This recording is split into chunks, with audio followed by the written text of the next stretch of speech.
Bonsoir Océane. Bonsoir Mohamed. Vous n'êtes pas venu les mains vides, vous êtes venu avec une bande dessinée. Et quelle BD, Peau d'homme, vous la brandissez, un succès littéraire qui vient d'être adapté au théâtre. Oui, si vous n'avez pas lu Peau d'homme, allez en librairie tout de suite.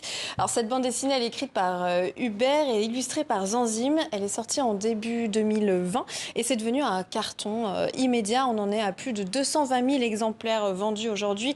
Elle a rapporté une quinzaine de prix, par exemple le prix Wolinski, le Fauve des lycéens aussi à Angoulême. Bref, c'est un incontournable de la BD aujourd'hui. Et ça s'explique aussi par ces thématiques qui sont très dans l'air du temps. L'histoire, alors, elle se déroule dans une époque ancienne où l'on suit le mariage arrangé de Bianca qui, comme veut la tradition, ne connaît pas son mari avant le mariage. Sauf qu'il y a un secret dans cette famille que les femmes se transmettent de génération en génération. C'est l'existence d'une peau, alors non pas d'âne, bien sûr, le petit clin d'œil, mais d'homme. Donc il faut s'imaginer, quand on l'enfile, on peut passer incognito tel un homme et découvrir ce monde mystérieux de la jante masculine. Alors Bianca rêve bien sûr de faire connaissance avec son mari avant le mariage. Avec cette peau, c'est possible. Je vous laisse lire la bande dessinée pour voir la suite, bien entendu, les rebondissements, mais vous imaginez bien qu'elle va se retrouver dans des situations totalement ubuesques et qui font aussi réfléchir. D'ailleurs, c'est ce qui a plu à Léna Bréban, la metteuse en scène qui a emprunté cette histoire pour l'adapter au théâtre. Elle s'est entourée d'une brochette de comédiens incroyables, dont Laure Calamy, une grande amie à elle. Laure Calamy, vous savez, c'est celle qui a été révélée par la série 10% sur France Télévisions, qui a gagné notamment le César de la meilleure actrice, un Molière de la meilleure comédienne. Elle a ce rire, cette fraîcheur et cet enthousiasme. Elle a accepté de jouer le rôle de Bianca et elle est tout simplement bluffante. Je vous propose déjà de regarder des images de Peau d'homme sur les planches.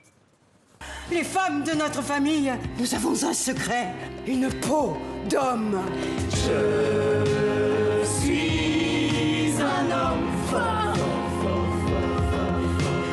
Je suis un homme fort. Aujourd'hui, mon ami Lorenzo est devenu un homme. Il a mis son premier poing dans la gueule. Aujourd'hui, je vois pour la première fois, je dis voilà. Aujourd'hui, je vois. Et vous l'avez vu Océane, cette pièce au théâtre Montparnasse à Paris est-elle fidèle à la BD? Alors oui, vraiment, elle est en tout point, autant pour les costumes que les dialogues, tout y est. J'ai été déjà séduite par la BD et alors, la pièce, je l'ai adorée. Je sais, ça se ressent dans mes remarques, mais vraiment, c'est frais, c'est plein d'énergie. On rigole beaucoup et c'est ça qui m'a plu. C'est burlesque, forcément. Et puis sur l'histoire, elle se déroule en effet dans une époque un peu lointaine, au Moyen-Âge, mais les thématiques sont très, très actuelles puisqu'on va parler de quête d'identité de genre, on parle de sexualité, on parle de la place de la femme aussi dans la société, des questionnements qui sont essentiels aujourd'hui. De la liberté. Et de la liberté, tout simplement. Et Léna Bréban en parle, je me suis entretenue avec elle, c'est vraiment le cœur de sa pièce. Je trouve que c'est toujours super de pouvoir prendre le prétexte du conte. Là, c'est un conte, c'est une renaissance rêvée. Dans la BD, c'est pas une renaissance exacte ni historique. Et de ce conte qui a l'air de se passer dans une période très lointaine, en fait, on se rend compte que toutes les problématiques, elles sont exactement les mêmes. Aujourd'hui, on rencontre les mêmes. C'est quoi notre place à nous, femmes, dans une société? C'est quoi, comment on se comporte les uns les autres, les injonctions qu'on a chacun pour les femmes, pour les hommes aussi. Et puis l'homosexualité, il y a encore des pays où c'est puni par la peine de mort quand même, c'est fou. Et puis moi j'ai rencontré des jeunes gens qui étaient mis à la porte de chez eux parce qu'ils étaient homosexuels ici en France. Et c'est des choses qui me touchent profondément. Et j'avais vraiment envie d'aborder toutes ces thématiques. Et en même temps j'avais envie que le moment de la représentation soit extrêmement joyeux. Sinon on plombe les gens. Enfin je veux dire, moi si on me parle de choses tristes, dures, et en m'en parlant de façon hyper sérieuse, ça me plombe complètement. Alors que si tout d'un coup on met de l'humour, alors ça donne de l'espoir. Et je voulais vraiment faire cette pièce pour donner de l'espoir aux gens, à dire on peut changer les choses, on peut changer le monde et on peut le voir les choses différemment. Ça va évoluer quoi. Et c'est vrai, à la fin de la pièce, j'étais vraiment émue. Alors, aussi en parallèle à cette histoire de Bianca avec sa peau d'homme, il y a celle de son frère, Fra Angelo, un pratiquant fou furieux qui devient fanatique et qui rallie toute la ville, tout le village à sa cause et à sa religion. Alors, ça rappelle forcément ce qui se passe dans certains pays du monde. Léna Bréban s'est amusée aussi dans cette adaptation à faire des clins d'œil directs à l'actualité et notamment à Trump. cette pièce? Alors quand j'étais en train d'écrire l'adaptation, déjà, j'avais mis quelque chose sur le mur, la construction du mur. Je lui faisais dire ça au prêtre qui devient complètement fanatique et extrémiste. Et là, en fait, l'investiture de Trump ayant eu lieu le 20 janvier, et nous, notre première, c'était le 23, on a rajouté carrément une phrase de son investiture. Ma vie a été sauvée pour une raison. Dieu m'a sauvé pour que je rende sa grandeur à l'Amérique. C'est tellement fou pour moi tout ce qui se passe et ce retour en arrière à plein d'endroits. Et j'avais envie qu'on puisse en rire. Le jeune homme qui joue le prêtre fanatique est très drôle. Et voilà, donc on a fait des clins d'œil à l'actualité comme ça. Il y a aussi,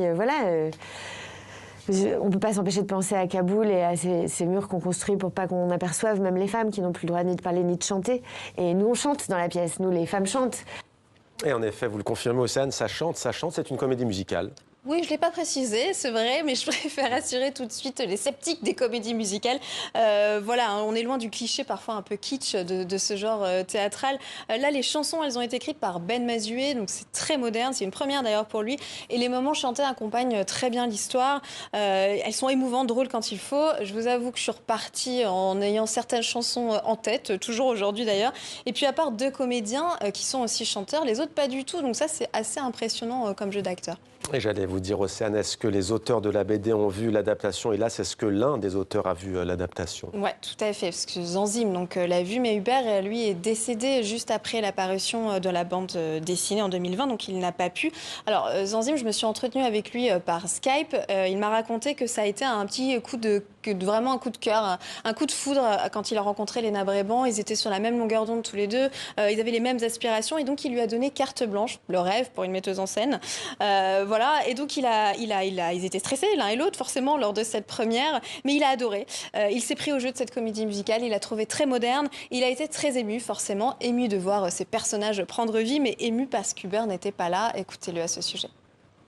C'est quelque chose d'assez douloureux parce que c'est quelque chose qu'Hubert a toujours cherché, c'est la notoriété, le retour sur son travail. Et puis c'est comme beaucoup d'artistes qui malheureusement ne connaissent pas le succès de leur vivant.